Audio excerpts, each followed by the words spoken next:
मेरे तिपरासा लोग, अगला 1 महीना डिसाइड करेगा कि भविष्य में तिपरासा अपने हाँ में राज करेगा या नहीं करेगा।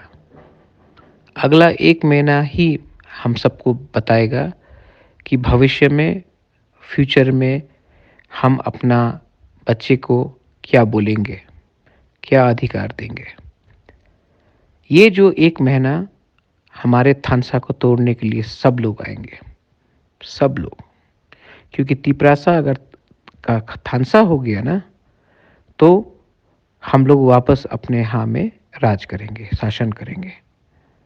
लेकिन अगर हमारा थानसा टूट गया इस बार, तो बुबागरा भी आपको बचा नहीं सकेगा, बुबागरा भी आपको हेल्प नहीं कर सकेगा।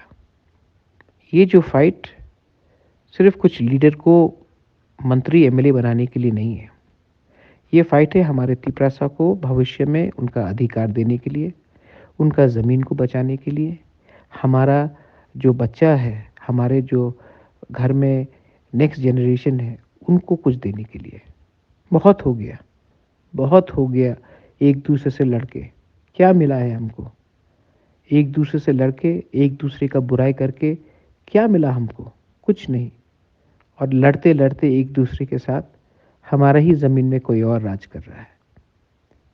अब मैं आप सबको अपील करता हूँ, घर घर जाकर एक मैसेज दीजिए कि ये फाइट मौथा का नहीं है, ये फाइट सिर्फ पॉलिटिक्स का नहीं है, ये फाइट हम सबका है।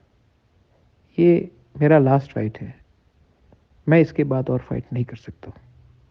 मैंने सब कुछ दे दिया, सब कुछ मैंने दाव में लगा दिया, अपने लिए नहीं, आप सबके लिए।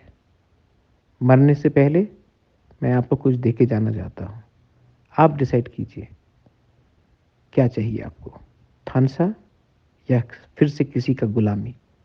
चॉइस आपका है, वोट आपका है, थानसा भी आपका है। सोचिए।